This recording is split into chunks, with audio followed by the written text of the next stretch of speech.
Hello everyone, welcome back to the channel. So if you have first time here on this channel, my name is Tim.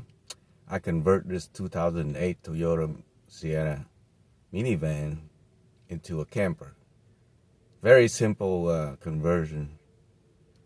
But I did have to build some stuff myself. But most of my build is just require, you can get by with a drill, electric, one a battery operated drill or electric drill, and a handsaw if needed. But I use a zigzag, which speeds things up a little bit and it's easy on the hand, you know.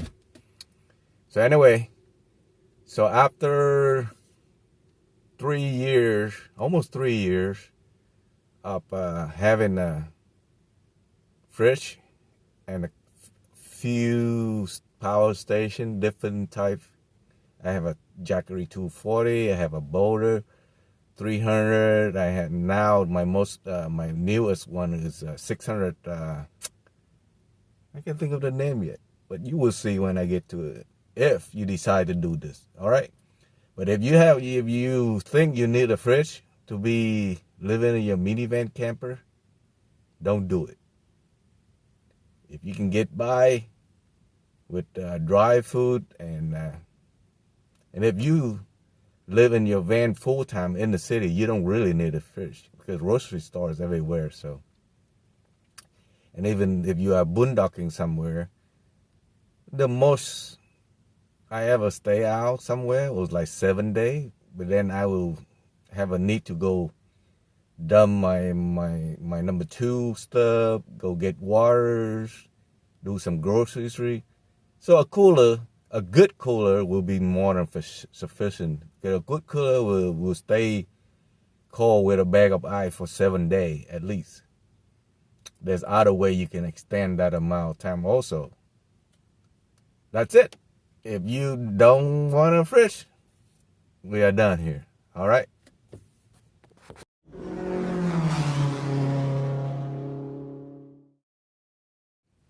Well, I guess you still here. I guess you want a fridge, right? All right, let's go check this out.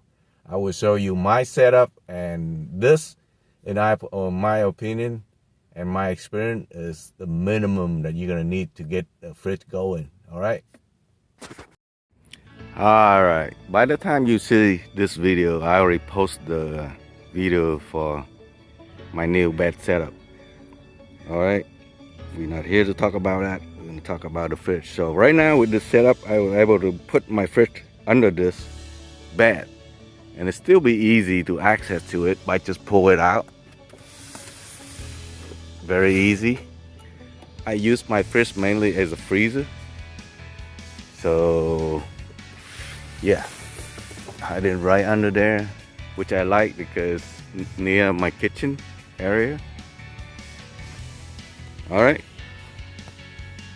As you can see with this setup, I still have two middle row seats inside the vehicle. This is all I need to live comfortable inside this vehicle. I've been on the road for 2 weeks this way with this amount of space in here. Remember my kitchen, I have full kitchen in here with all kind of stuff. If you haven't seen that, I have a few video in my van life playlist. Check those video out, how I get to this point. All right, let's talk about the fridge setup that I have. So, okay. So the fridge I have is a AI Astro, which, by the way, I'm not promoting it. It's just, I've been using it for 3 years through a lot. How many thousand miles? At least 25,000 miles of traveling on the road. All the bumping and crashing and all over the place. It's still running. Crossing my finger. I think I paid like $250 for it. I mean, you can get an Alpicool, which is a pretty good brand, for about $200, a small one. Because I prefer to use the small one because it uses less energy, so you only require a smaller power station to start with. It doesn't have to be this brand.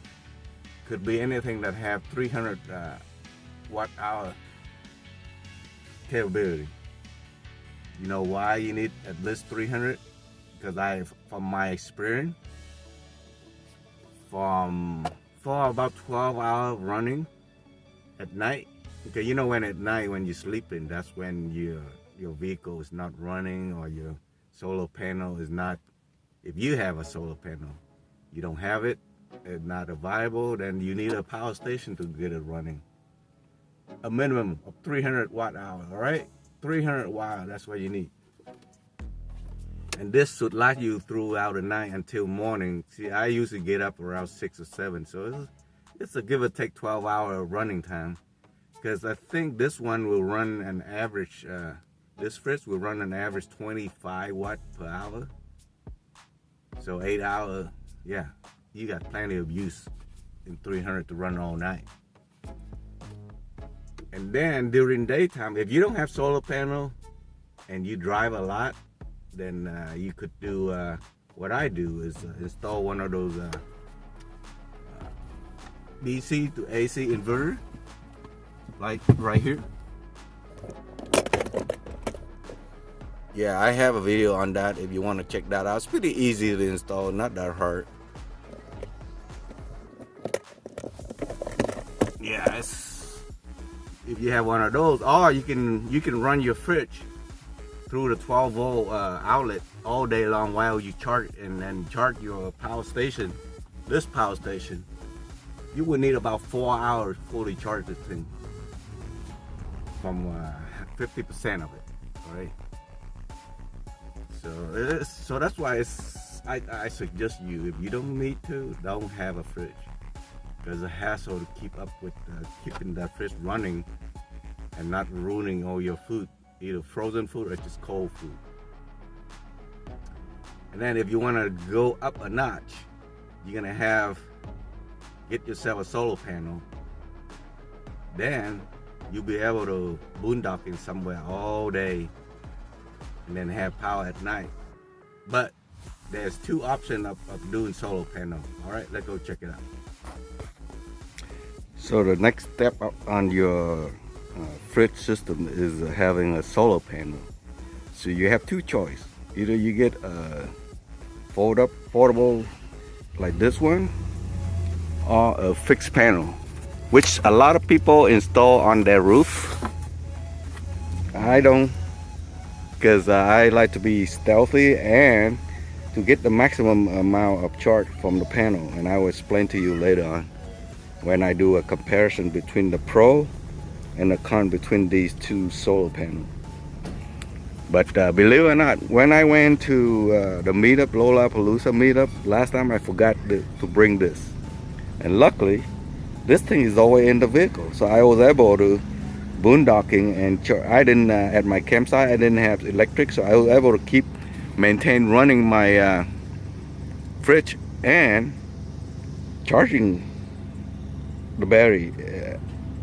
Actually, I have two of them, so I didn't have to do.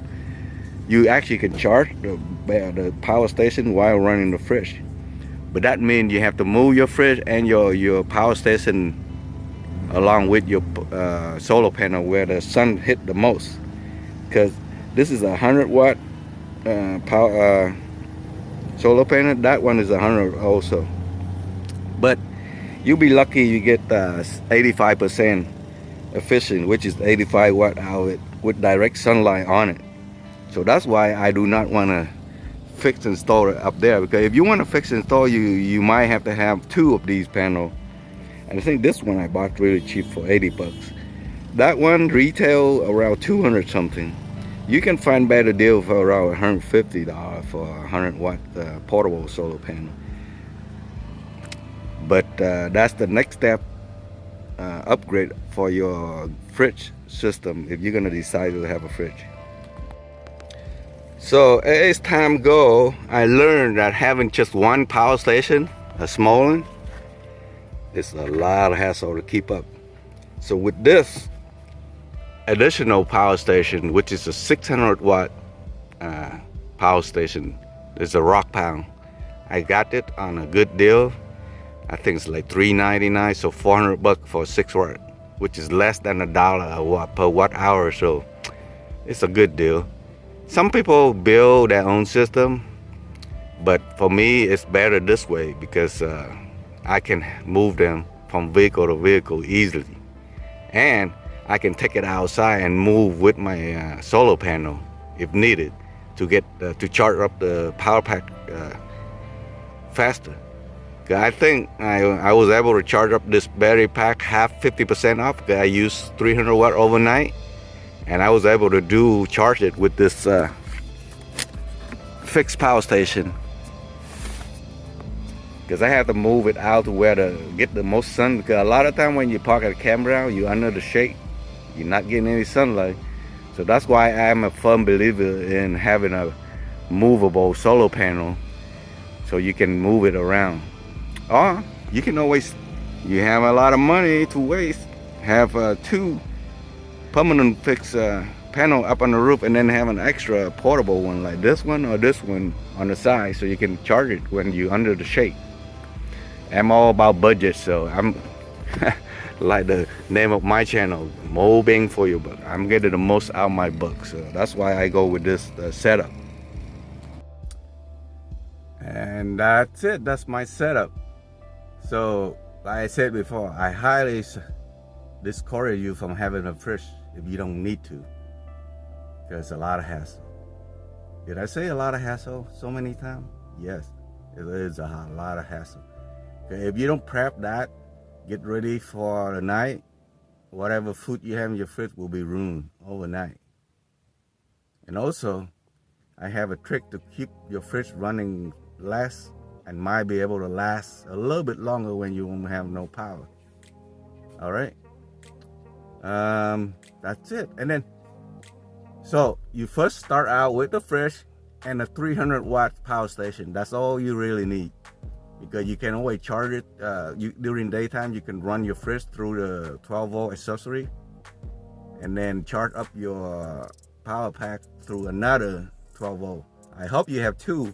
Otherwise, you have to get a splitter. That way you charge and you run in.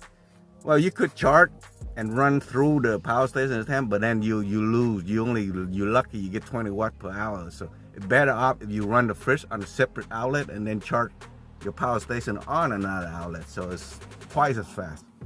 So you will need to drive at least 3 to 4 hours to get your power pack charged and ready for the night. So like I said, it's a lot of hassle to keep it up. But as you go, you can afford to upgrade it, get yourself a solar panel, then you can boondocking somewhere without running your engine. And then the next step up of upgrade is get a 600 watt, 500 watt, preferably 600 watt or above. If you can afford to get as big as, I am against of having just one battery. You know why? Because if that battery fails, when you're out there boondocking, you still have to go back anyway. So it's better off to start out with a 300, then get a second one. It's a 600 or 1,000 if you can afford to get a second one. That way, you have a backup, and you can plug the fridge into the smaller power station while you're charging your big pack outside without moving your fridge. That is why I love to have 2 power stations, one small one and one big one. The big one you will use to run all night long and then get it charged outside. And then the small one will keep the fridge running all night long, all day long. Unless you have a solar panel on the roof, and then you will run your fridge through that solar panel all night. You see how complicated it becomes? It's a lot of hassle. I'm emphasizing it's a lot of hassle to have a fridge. But anyway, if you set your heart and have a fridge, that's how you need to set up. Start out with small and then moving up, upgrade your system as you go. All right, thanks for watching. And the next time the next video will be about number 2 boxes. And I will show you various way of doing the twist. What was it? Toss? No, twist, tie, and toss method for number 2. All right. See you next time.